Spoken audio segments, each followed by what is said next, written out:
Industri perfilman Indonesia memang tidak akan pernah jauh-jauh dari genre horor, drama, maupun komedi. Karena itu memang merupakan bagian dari kultur kita. Bukan merupakan sesuatu hal yang salah atau keliru ketika banyak bermunculan film horor di Indonesia. Bukan untuk dijadikan sebagai pedoman hidup, melainkan dijadikan sebagai sarana hiburan yang memang melekat dengan kehidupan kita sehari-hari. Menariknya, tidak sedikit di antara film-film tersebut yang menyeratkan pesan moral terhadap isu sentral yang mereka adaptasi ke layar lebar. Film horor, terutama yang berbasis mitologi lokal, bisa menjadi lebih daripada sekedar hiburan. Dengan pendekatan yang tepat, film dapat menyampaikan pesan moral, refleksi sosial, dan bahkan kritik budaya yang relevan bagi masyarakat.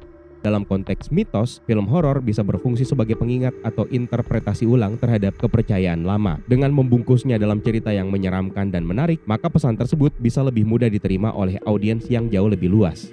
Salah satunya adalah film yang akan kita bahas kali ini yang diangkat dari mitologi atau urban legend yang berkembang di Gunung Kidul, wilayah yang dikenal memiliki angka bunuh diri cukup tinggi. Kepercayaan lokal mengaitkan fenomena pulung gantung dengan kasus-kasus bunuh diri yang terjadi di wilayah tersebut. Film ini berjudul Pulung Gantung Pati Ngendat. Tolong koreksi kalau penyebutan saya salah ya. Ini diangkat dari kejadian di tanah Jawa. Disutradarai oleh Chiska Doppert dan menghadirkan wajah-wajah yang mungkin cukup asing di mata kalian. Ada Andrew Barrett sebagai Rian, Nadia Bulan Sofia sebagai Alana, dan beberapa nama aktor lainnya. Ceritanya tentang Rian yang diperankan oleh Andrew Barrett yang mendapatkan berita bahwa sang ayah meninggal di desa Kidul. Dia ingin melayat, namun dilarang oleh ibunya, yaitu Marlina yang diperankan oleh Adelia Rasya. Bersama dengan Alana yang diperankan oleh Nadia Bulan Sofia, Ben yang diperankan oleh Michael Russell, dan Elsa yang diperankan oleh Anissa Aurelia Kaila. Rian tetap pergi untuk melayat bapaknya yang bernama Prasetyo yang diperankan oleh Indra Pacik. Tapi sesampainya di sana, mereka menyadari bahwa di desa tersebut ternyata berkembang sebuah cerita tentang kutukan pulung gantung. Mereka yang terkena kutukan akan dikendalikan untuk mengakhiri hidup mereka sendiri. Ketika mereka bersiap untuk keluar dari desa, Alana yang merupakan kekasihnya Rian malah kerasukan pulung gantung. Rian, Ben, dan Elsa pun akhirnya berusaha keras untuk menyelamatkan Alana dari kendali pulung gantung. Pulung gantung adalah makhluk gaib berkekuatan nyaris tanpa batas. Kutukan pulung gantung ini sendiri diyakini sebagai fenomena mistis yang berupa cahaya merah kebiru-biruan yang jatuh dari langit dan menimpa atap rumah. Ibarat kayak meteor, tapi sebenarnya itu bukan meteor. Dan menurut mitologi, cahaya ini menjadi pertanda bahwa penghuni rumah tersebut akan melakukan aksi bunuh diri. Pulung gantung sendiri adalah mitos yang berkembang di masyarakat, terutama di daerah Jawa, yang sering dikaitkan dengan kejadian bunuh diri secara misterius. Ketika mitos seperti ini diadaptasi ke dalam film, tentu saja ada unsur dramatisasi dan pengembangan cerita agar jauh lebih menarik secara sinematik. Apalagi film dengan genre horor seperti ini memang tidak bertujuan untuk full mengedukasi secara ilmiah, melainkan lebih memberikan pengalaman menegangkan, menyeramkan, dan terkadang ada unsur petualangan atau investigasi untuk menggali misteri yang ada. Jadi, film seperti ini sebaiknya dinikmati untuk hiburan, bukan dijadikan sebagai acuan kebenaran yang mutlak. Apalagi, sekali lagi ini adalah urban legend atau mitos. Yang menarik, selain horor, film ini juga memainkan elemen adventure yang sebenarnya sangat berpotensi untuk dikembangkan. Memasukkan elemen adventure ke dalam film horor tentu bisa memberikan warna baru dan pengalaman yang jauh lebih imersif untuk para penontonnya. Selain ketegangan dari unsur horornya, akan ada juga rasa penasaran dan eksplorasi yang membuat ceritanya jauh lebih dinamis. Apalagi di era sekarang, di tengah banyaknya film horor, tidak banyak film yang berani bercerita dengan memasukkan elemen adventure. Saya sendiri bukan orang yang banyak menonton film horor, tapi salah satu film Indonesia terakhir yang saya tonton yang ada unsur adventure-nya adalah Saranjana. Meskipun kalian tahu kualitas secara keseluruhan film tersebut seperti apa, tapi setidaknya ini menunjukkan bahwa ada keberanian untuk mengeksplorasi genre horor lebih jauh lagi,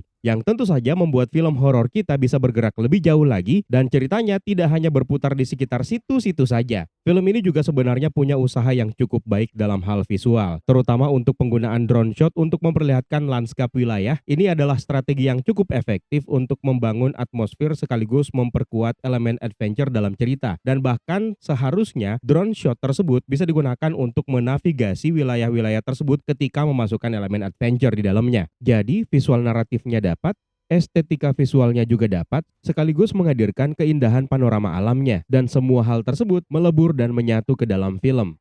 Soal VFX, selama masih terasa organik dan tidak berlebihan, itu sudah menjadi nilai tambah, apalagi untuk menampilkan elemen mitos seperti misalnya bola api yang jatuh dari langit. Selama masih terlihat meyakinkan dan mendukung cerita, tentu ini lebih baik daripada dipaksakan dengan efek yang terlalu mencolok atau justru murahan. Walaupun mungkin belum sampai di level yang sangat mengesankan, setidaknya ini menunjukkan bahwa ada perhatian terhadap aspek teknis yang bisa terus berkembang di film horor Indonesia. Meskipun dalam departemen editingnya perlu menjadi perhatian, terutama untuk adegan bola api ini. Kalau kita boleh breakdown sedikit, ketika bola api tersebut jatuh, harusnya ada efek cahaya yang memendar di objek-objek yang ada di sekitarnya. Namun, di adegan ini yang juga diperlihatkan dalam trailer, tidak mengeksekusi detail kecil seperti itu. Ini merupakan sedikit masukan karena memang sering menjadi perhatian, terutama untuk penonton di era sekarang yang cenderung dengan begitu mudah mengkritik penggunaan visual effect. Meskipun sebenarnya ini merupakan detail yang tidak mengganggu jalannya cerita, karena di beberapa titik dalam film ini sebenarnya dieksekusi dengan baik.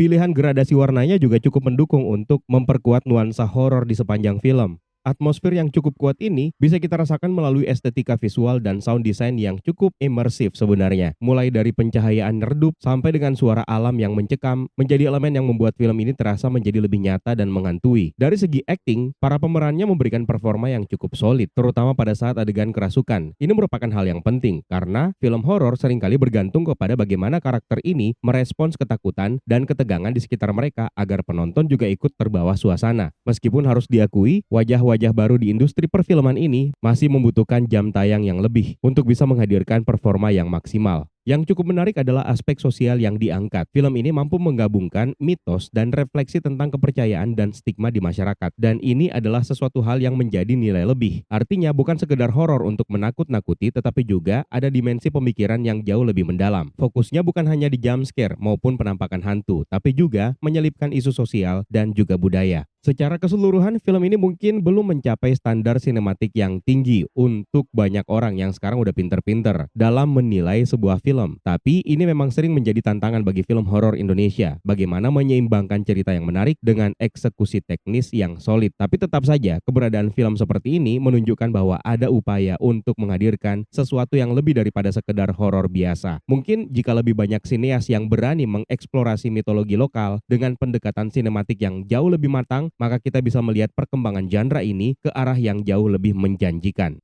Meskipun harus bersaing dengan berbagai film lokal dari genre lain di minggu yang sama, Pulung Gantung Pati Ngendat tetap memiliki daya tarik tersendiri, terutama bagi para penikmat horor yang tertarik dengan mitologi lokal. Ini menunjukkan bahwa pasar untuk film horor berbasis kearifan lokal masih sangat kuat dan relevan. Adaptasi mitologi ke dalam film bukan berarti mempercayai mitos tersebut secara mentah-mentah, tapi lebih kepada bagaimana sebuah cerita bisa diolah menjadi sesuatu hal yang menarik dan bernilai budaya. Justru ini bisa menjadi cara efektif untuk melestarikan kisah-kisah daerah sekaligus memperkenalkan budaya lokal kepada audiens yang jauh lebih luas, termasuk generasi muda yang mungkin tidak lagi familiar dengan mitos-mitos lama. Tantangannya sekarang adalah bagaimana sineas bisa mengembangkan formula yang lebih matang, baik dari segi storytelling, produksi, maupun pemasaran, agar film-film seperti ini tidak hanya menjadi tren sesaat, tetapi terus berkembang dan semakin berkualitas. Bagikan juga pendapat kalian tentang film yang satu ini kalau kalian sudah menonton di kolom komentar ya, Universe. It's time for me to sign out. My name is Eka. Stay safe and until next time.